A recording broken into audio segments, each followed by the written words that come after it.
friends from Evita cooking at the rhythm of my heart. If it's your first time visiting, welcome to the Evita family. Today I have for you a smaller version of the Sofrito Criollo Casero. I've had several requests for a smaller version of the Sofrito Criollo from Puerto Rico. Depending on what region of Puerto Rico and who taught you how to make the Sofrito Criollo, you're gonna find different variations of the recipe. In some parts of Puerto Rico they add tomatoes, oil, and salt. And no matter how you prepare the sofrito, it adds that special island flavor that we absolutely love. And over the table I have the basic ingredients that you need to make a small batch of Sofrito Criollo.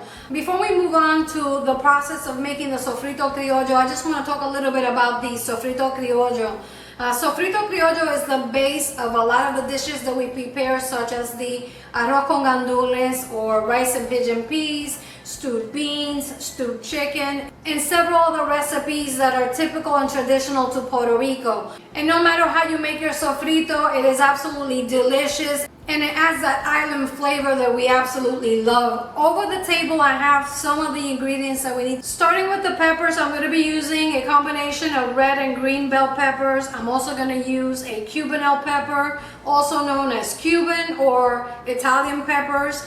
We need an onion. I'm going to be using a large yellow Spanish onion, a large head of garlic that yields about a half a cup of peeled garlic. Of course, in my Sofrito Criollo, we're going to need some culantro or recao. And for those of you that have been following me for a long time know that culantro and cilantro, the two cousins or los dos primitos, are my favorite herbs, and I'm going to be using a small bunch of each in my sofrito. We also need some ajicitos or ajíes dulces. In Santo Domingo, they know these as cachuchas. Shout out to my friend Luisa from Cuba that also reminded me that in Cuba they call them cachuchas. These are also known as Caribbean ajíes or Caribbean peppers. Try to be very careful when you buy these in the supermarket because they're easily confused by their distant relative, the habanero. They're very similar in shape. However, the cachuchas or the ajíes dulces are sweet and these are extremely hot. So be sure to read your labels before you pick these up.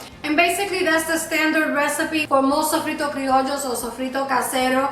However, my recipe includes two very special ingredients, and I want to talk a little bit about these ingredients. If you've been with me for a while, you've probably seen me use the oregano brujo and other recipes such as the mollejitas and escabeche. I'll link to that video right up here so you can check it out. It's very fragrant and it adds an unbelievable flavor to the sofrito. This particular plant was sent to me by my mom. However, you can find the oregano brujo in some of your local Home Depot stores. You can check to see if they carry the oregano brujo. I believe they have it listed as Cuban oregano, so be sure to check that out. This oregano is very easy to grow, and this particular piece, I cut it fresh this morning. I'm going to remove the leaves and basically just replant it and continue growing my oregano brujo, so I have an endless supply of oregano. If you can get your hands on this amazing herb, I definitely recommend you do. And finally, my Sofrito Criollo, again, since I have it available, my mom sent me a plant from Puerto Rico and I am so excited. I have over here some oregano fino. It is absolutely incredible. The aromas and the flavor from this oregano fino is outstanding. Prior to my mom sending me the oregano fino plant, I missed the flavor of my Sofrito Criollo because it definitely was missing the oregano fino and the oregano brujo. I tried out different herbs and I came across one particular herb that came very close to the taste and the aroma of the oregano fino. Thyme is very similar in flavor, except that the oregano fino has a much stronger flavor. You could definitely substitute oregano fino with thyme. These are two optional ingredients, and since I have them available, I'm going to include them in my sofrito. Let's go ahead and get started. I like to begin with the garlic first. I don't like big pieces of garlic in my sofrito. I always break it up separately just to make sure we don't get big pieces of the garlic.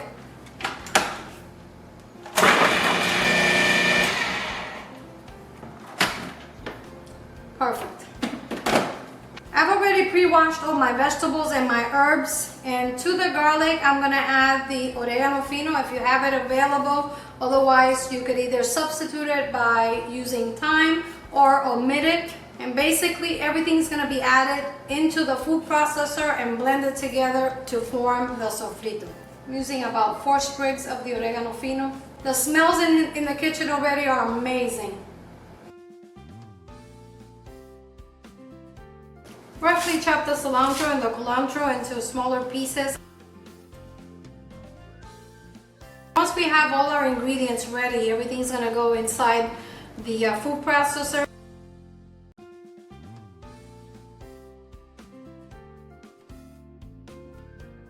The oregano brujo is an optional ingredient. If you can get your hands on it, I truly recommend it. It really does add an incredible flavor to your sofrito criollo. You can use a blender, you can use a food processor, whatever you have available. If you want to get very creative and really go back to the good old days, we can use the pilon. That will take you a little bit longer, but basically that's the way our grandmothers and our mothers used to make it, using a pilon. Cut the onions into smaller chunks. Repeat the same process with the peppers. This is a very fresh and beautiful pepper. I'm going to use the whole red pepper. For the sake of saving some time, I like to keep sofrito available all the time, and I found different ways of storing it and keeping it fresh.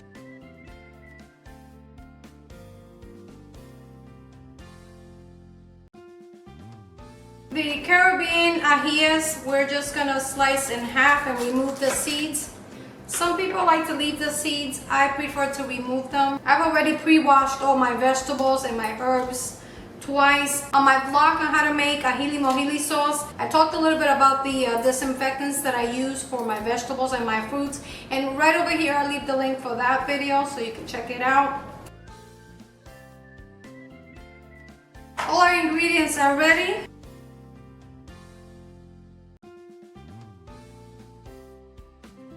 If your food processor is big, you can add all the ingredients at once. Otherwise, you could just do it in batches.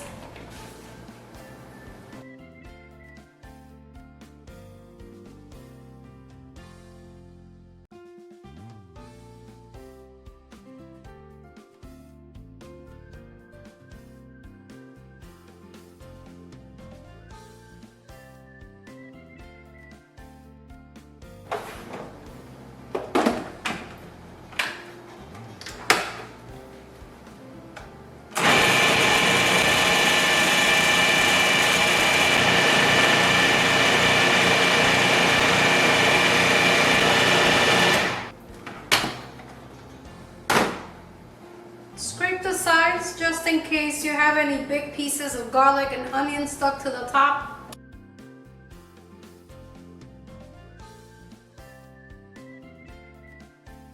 Looks good, and it is definitely the consistency that I like my sofrito criollo.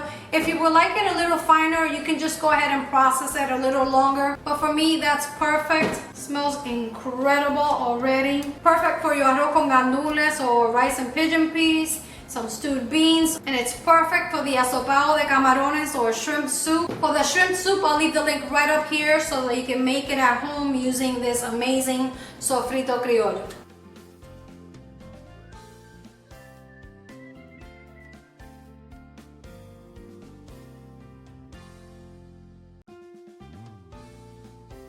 Our sofrito casero or sofrito criollo is ready. Look at that lovely color. Looks amazing. Check it out.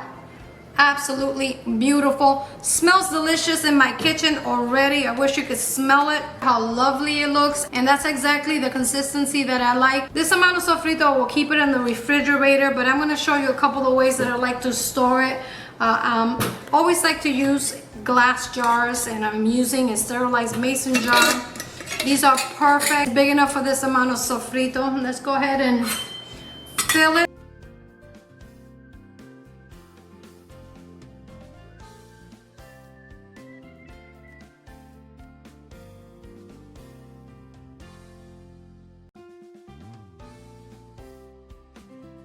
If we're gonna seal it using a vacuum sealer, we should always make sure the top is nice and clean.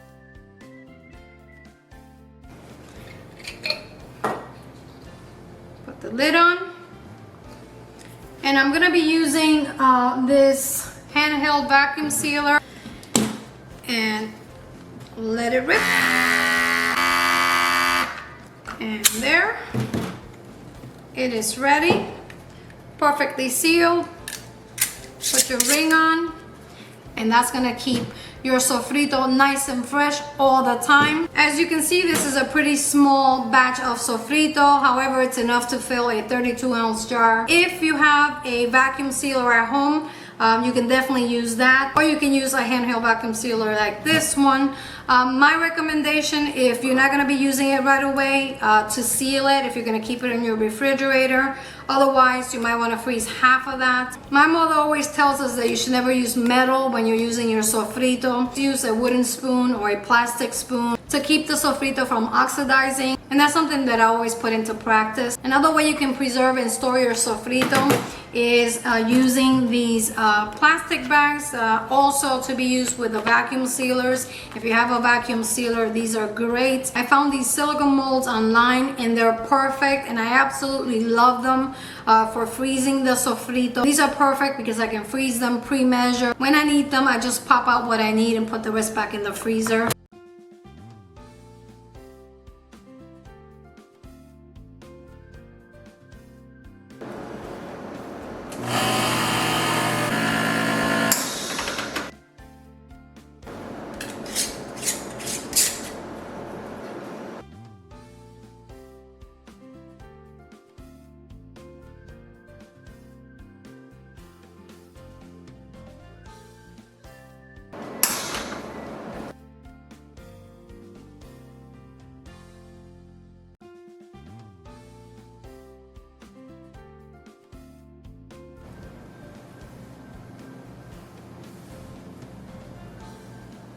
For more ways to use this delicious sofrito criollo, subscribe. Click on this link to navigate the channel where you'll find my playlist full of step-by-step, simple and delicious video recipes like this one. If you like this recipe, give me a thumbs up and activate the notification bell so you don't miss out on more simple and delicious video recipes like this one.